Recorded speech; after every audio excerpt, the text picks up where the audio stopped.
मला वाटतं शिंदे साहेबांना भाषणासाठी आमंत्रित करण्यासाठी योग्य ते निवेदन प्रेक्षकातूनच झालेलं आहे. आम्ही सगळेच जण आजच्या दिवशी आपल्या भावना जाणून घ्यायला अधिक उत्सुक आहोत.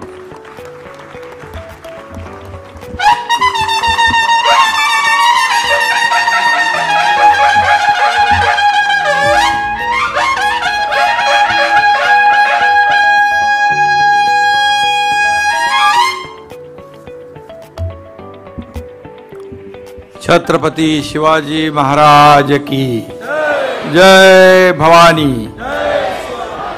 आज सगळं पंढरपूरचं वातावरण आहे. बोला पुंडलिक वरदे हरी विठ्ठल श्री ज्ञानदेव तुकाराम पंढरीनाथ महाराज की. अच्छा, योद्धा कर्मयोगी या पुस्तकाला आवर्जून ज्यांची उपस्थिती लाभली ते महामहिम राज्यपाल आपले CP राधाकृष्णनजी यांचं मी ठाणे नगरीत मनापासून स्वागत करतो. महामहिम राज्यपाल जी, आपका ठाणे में बहुत बहुत स्वागत, आपका बहुत बहुत आभार. खरं म्हणजे राज्यपालापदाची शपथ घेतल्यानंतर त्यांचा हा सार्वजनिक पहिलाच कार्यक्रम आहे आणि त्यामुळे त्यांना उदय सामंत यांनी विनंती केली आणि त्यांनी तात्काळ होकार दिला. यावरून त्यांचा मनाचा मोठेपणा किती आहे तो आपल्याला दिसून येतो आणि चांगले राज्यपाल आपल्या महाराष्ट्राला मिळाले त्याबद्दल मी त्यांचं महाराष्ट्रातल्या 12.5 कोटी जनतेच्या वतीने अभिनंदन करतो.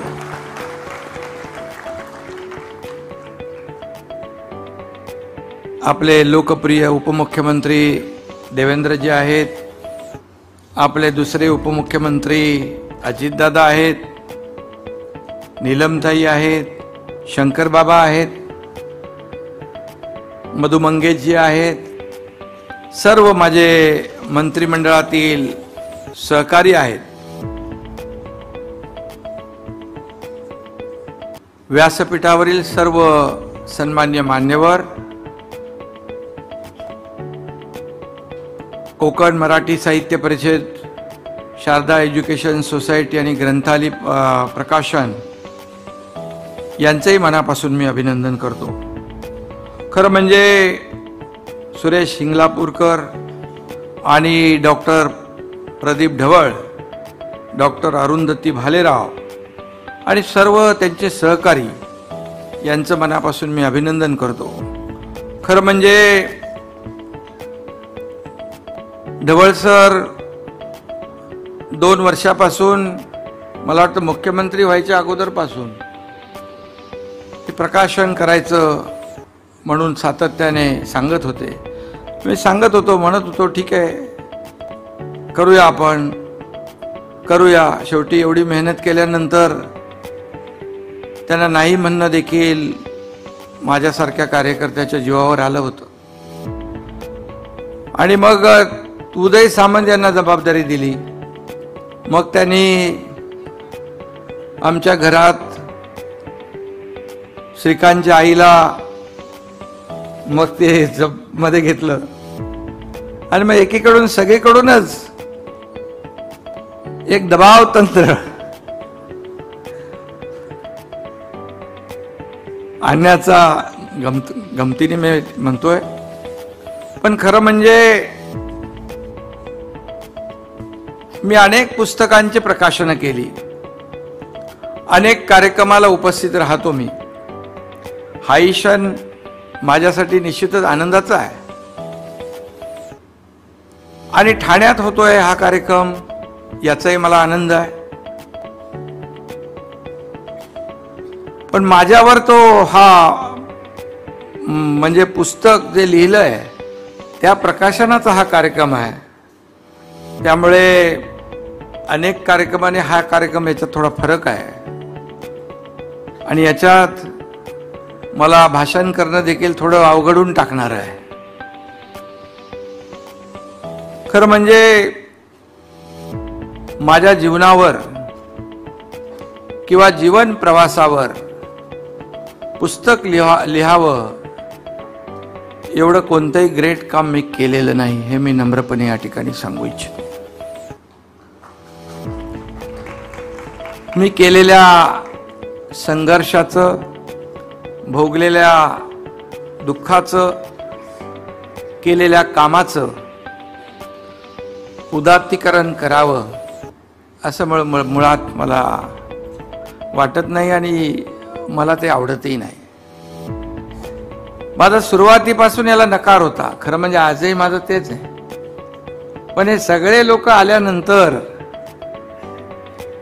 मग ज्यांनी एवढी मेहनत केली, मग ते राजन भणे आहेत, श्रीनिवास ओक आणि सर्वच जण, या सगळ्यांच्या आग्रहामुळे ज्यांनी ज्यांनी या पुस्तकाला सहकार्य केलं, मार्गदर्शन केलं, त्या सगळ्यांचं मी मनापासून धन्यवाद, त्यांचं मनापासून अभिनंदन करतो. खरं म्हणजे तुम्ही मला, काही लोकांनी माझ्यावर गाणं केलं, आनंदाचा नाद कोणी म्हणतं, मदतीचा हात कोणी म्हणतं, पण माझ्या बरोबर किंवा माझ्यावर प्रेम करणाऱ्या तुमच्या सगळ्यांची साथ जर नसती तर हा एकनाथ इथवर पोचला नसता. त्यामुळे आपल्या सर्वांचे, व्यासपीठावर बसलेल्या सर्वांचे, या सभागृहातल्या सगळ्यांचे आणि या महाराष्ट्रातल्या जनतेचे मी मनापासून आभार मानतो, मनापासून त्यांना धन्यवाद देतो. खरं म्हणजे शंकर बाबांनी मगाशी 2 शब्द म्हटले, तो शंकर बाबा मेरे भी 2 शब्द है. जब तक है आम जनता का साथ तब तक काम करेगा ये आपका एकनाथ.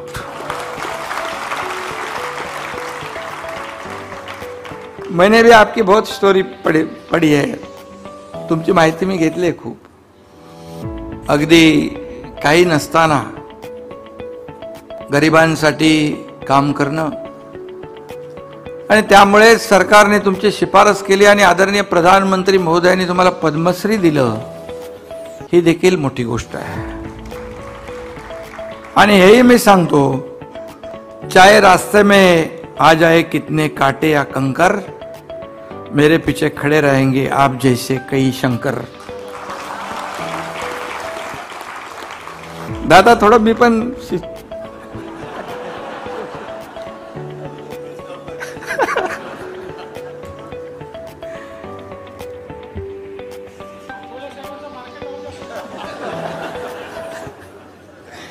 आठवले साहेब जेव्हा जेव्हा भेटतात तेव्हा थोडं थोडं फायदा होतो मला त्यांचा.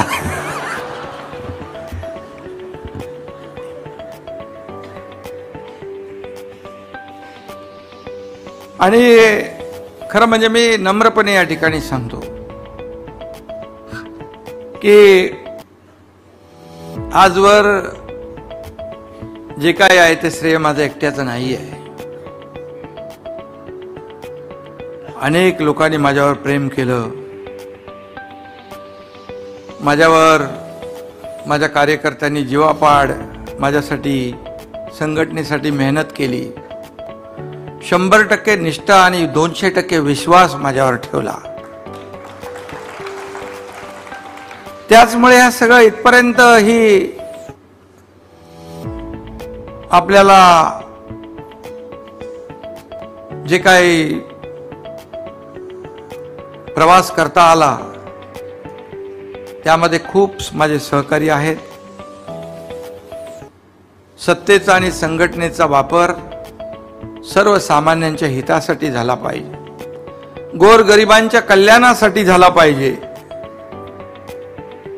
हे बाळकडू आदरणीय बाळासाहेबांनी आणि आनंद दिघे साहेबांनी मला दिलं आणि त्याचमुळे एका शेतकऱ्याचा, एका कष्टकऱ्याचा, एका गरीब परिवारातला हा एकनाथ या राज्याचा मुख्यमंत्री होऊ शकला. खरं म्हणजे हा प्रवास देवेंद्रजींनी सांगितलं मगाशी खडतर आहे होता. वाटेल ते पडेल ते काम केलं. फिशरीज कंपनीत काम केलं, अनेक कंपन्यात काम केलं, वेळेला रिक्षाही चालवली. परंतु जे काम केलं, जे काम मिळालं ते प्रामाणिकपणे केलं. प्रामाणिकपणे केलं. शेवटी प्रत्येक माणसाच्या आयुष्यामध्ये एक कष्ट, तळमळ, प्रामाणिकपणा, डेडिकेशन आणि डिवोशन फार महत्वाचं आहे. मला काहीतरी मिळेल यासाठी काम करणं, माझ्याकडून काहीतरी समाजाला मिळेल यासाठी काम करणं, मला काय मिळालं यापेक्षा मी समाजाला काय देणार आहे हे माझ्या दृष्टीने महत्वाचं आहे. आणि त्या मार्गावर नवीन नवीन घडामोडी पाहण्यासाठी आजच आम्ही मुंबईकर 24 तासला लाईक करा, सबस्क्राईब करा आणि अपडेट रहा.